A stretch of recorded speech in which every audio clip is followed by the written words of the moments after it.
Hello everyone. Today we're going to be talking about Google Slides. For this assignment this week, you're going to have to create a Google Slides presentation. However, this presentation is probably going to be different than a lot of presentations you created before. This one is not actually going to be used for lecture. This is actually going to be a interactive Google Slides presentation that you would give to your students and have them work on their own.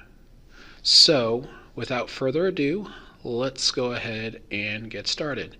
So, the first thing with the the first thing with the Google Slides presentation is going to be the design.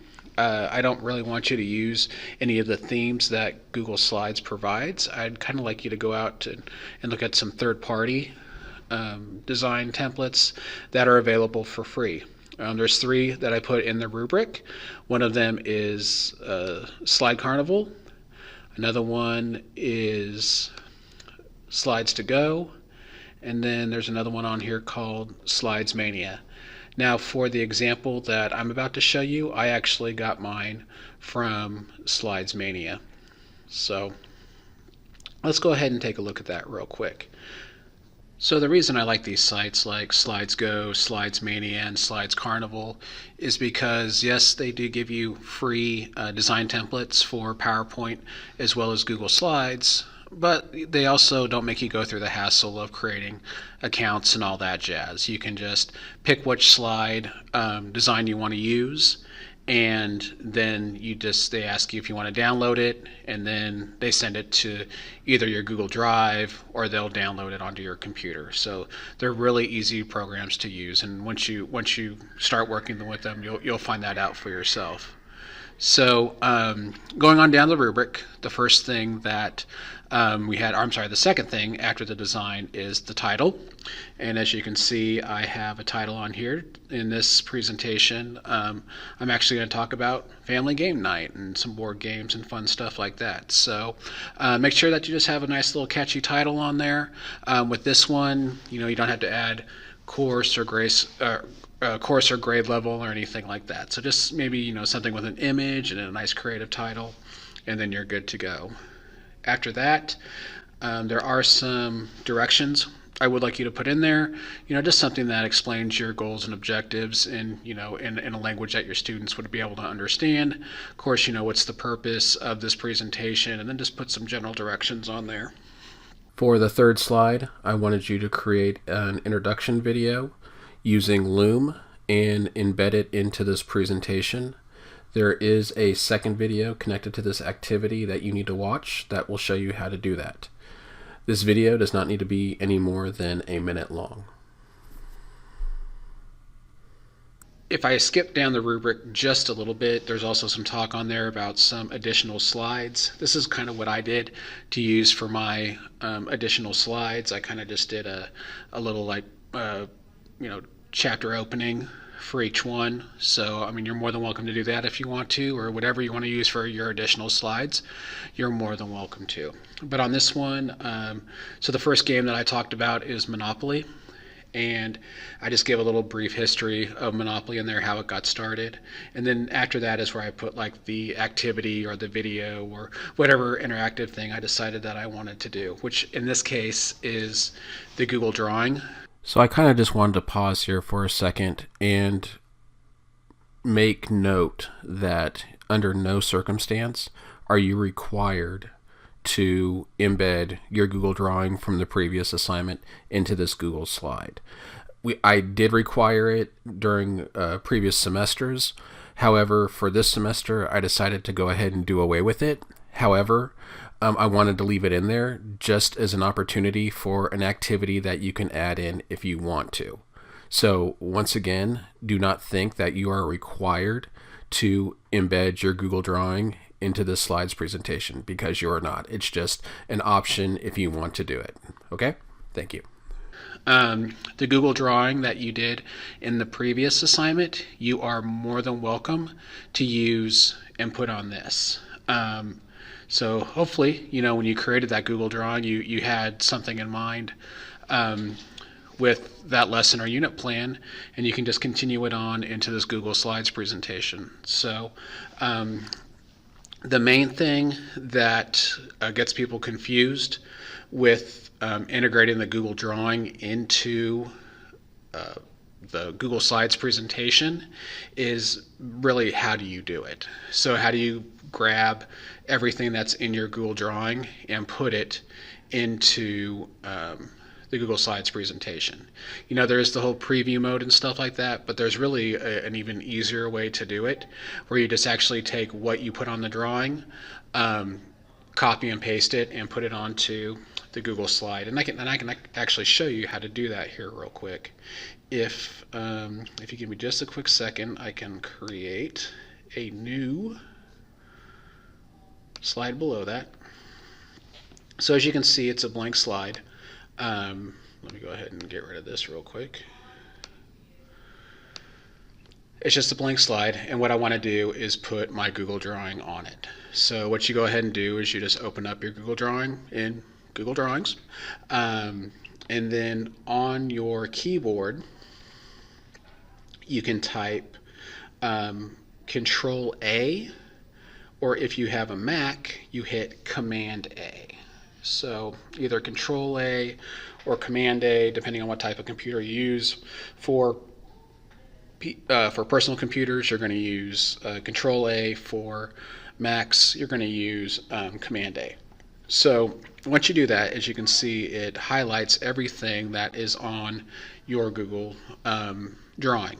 So then from there, what you can do is all you have to do is now copy and paste. So in this case here, I'm just going to right click, and I am going to hit copy,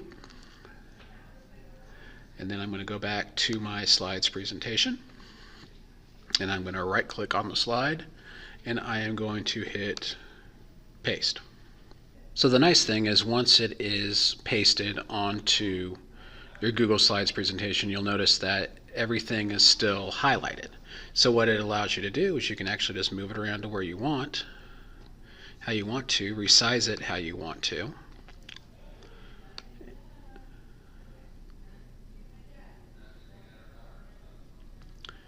And as you can see right there, I have it dead center, and then I can just click anywhere outside of the actual drawing, and now it is in its permanent place. And once again, you can see that it has all the interactive features as it did on the actual Google Drawing itself. So for the next part, I actually skipped ahead in the rubric a little bit. I actually jumped to the video instead, and you can do that if you want. There's nothing that says you have to do your slides in the exact order that's in the rubric. You can bounce around and do them any way you want to. I really don't care. So for me, when I created my presentation, I went ahead and did the video next. So what I did was I did another little chapter intro there with talking about Yahtzee and the history of Yahtzee. And then you move to the next slide, and it's actually a YouTube video on how to play Yahtzee. And I'll go ahead and show you real quick how to go ahead and put this video in to Google Slides. So you just hit insert, you just hit video, and you can see actually right there it says YouTube. So they're ready to pull videos from YouTube. So all I did was type how to play Yahtzee, and then you do the search, and there you go. Actually, it's the first video that I used right there. So you can just go ahead and hit select, and then it just adds the video in there, and then you can move it around wherever you want. So pretty easy. So for my third game, I decided to go ahead and talk about Uno. And then with Uno, this is where I decided to go ahead and do the drag and drop. And I also did another video in here as well, but we'll get to that here in a second. So once again, we did the chapter intro. I used the Uno image. I went ahead and gave a little history of Uno, and then you go to the next slide. And I decided to go ahead and do the rules of this game as well, because I kind of like the how to play Yahtzee. So I decided to use another one of their videos for how to play Uno. So I went ahead and did that as a link into an image, and you'll see for the assignment you need to go ahead and put some additional links and images in there as well. So this will go ahead and take care of that feature. So all you gotta do is click on it. You can see that the little YouTube video pops up, and you can open that up and watch the video. So the last thing that we're going to talk about with Uno is the drag and drop. So what you do for the drag and drop is really easy, and there's a really good video on it in the tutorials. That's at the folder at the top. You watch that video on how to create drag and drop. It shows you just how easy it is. So what I did was I took a slide and I created these boxes. I put some text in there as well. So the idea was I was going to use some cards and put the cards in here, and then you move the cards around to the correct order as if you're actually stacking the cards in Uno. So as you can see, everything in here is live right now.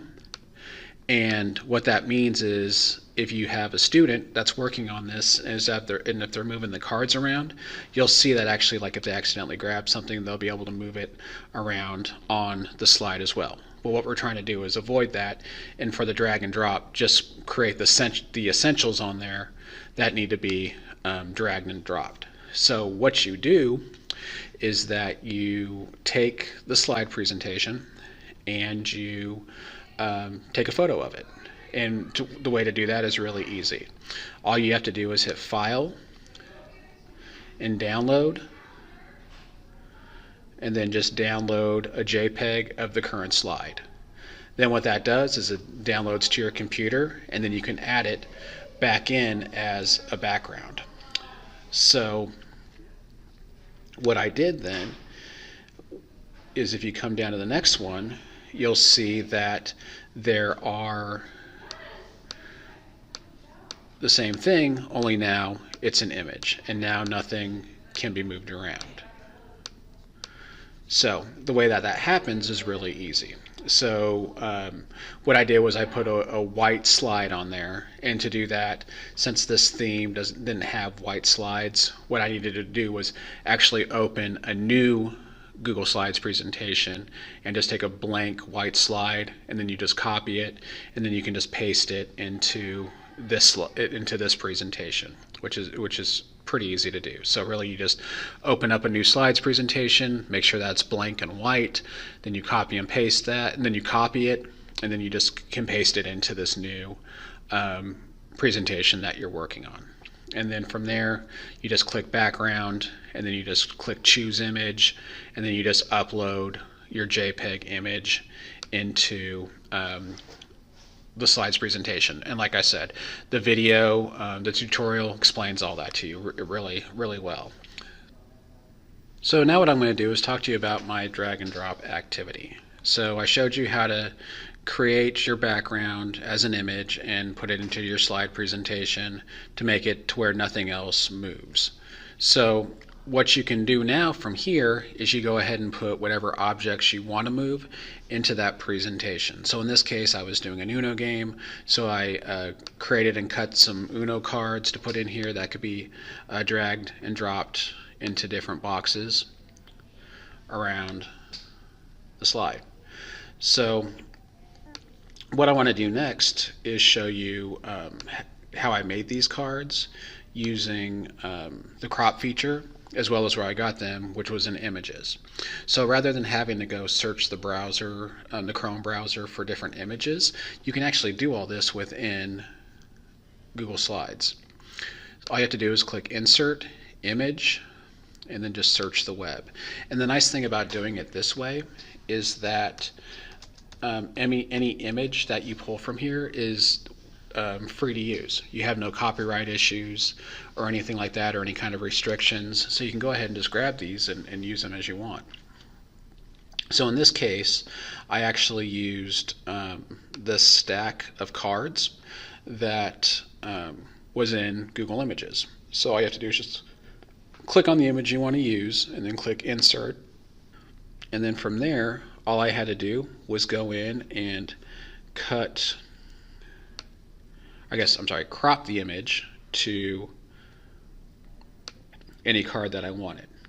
So as you can see, I can just close it in here. And then all I had to do was click crop, and there it is. Now the card's cut, and I can use it. So yeah, so that's a good way to how if you want to cut your images down to a certain size or a certain object, or if you want to just find your images for the presentation overall. It's an excellent way to do it, and that's the way I highly recommend that you do it. So now that I've showed you how to do the drag and drop, the last thing we're going to talk about is the credits. All I need you to do for the credits is if you access anything from a website, I would like you to go ahead and give credit for that. Any kind of YouTube videos or any kind of images that you find within Google Slides, you don't need to give me credit for those because there'll be links for them already. The only thing that I need is if you actually went outside the Google Slides application to use something from the web or something like that. So make sure to give credit if you did that. And that's mostly going to come from if you're using text or stuff like that. So finally, for the last part, I want to go ahead and talk to you about how to share. It is a little bit tricky, so make sure that you're paying close attention to how to share your slides presentation. So you'll click share, and then for get link, you'll want to change who can have access to it. In this case, I would do Missouri State University or anyone with the link. Either one of them is fine. For this one, I'm going to do anyone with the link. I always do anyone with the link just because it's makes it a lot easier in the end. So you click on anyone with the link, and then for viewer, that needs to change. You need to actually make that editor. The problem is that if you leave it as viewer, when you send the link, they'll be able to see it, but they won't be able to do any of the interactive features on it. So what you can do is then just copy the link, and I'll show you a quick demonstration of what it looks like in a new setting. So here's a different Gmail account that I have. I'll go ahead and paste it in there. We'll go to it, and then with the editing features, it then allows me to go in and I can move them around as I want to. So yeah, please pay careful attention to how you set up the share settings, so that way when you submit it to me on Blackboard, I'll be able to use the interactive features. All right? Thank you. I appreciate your time.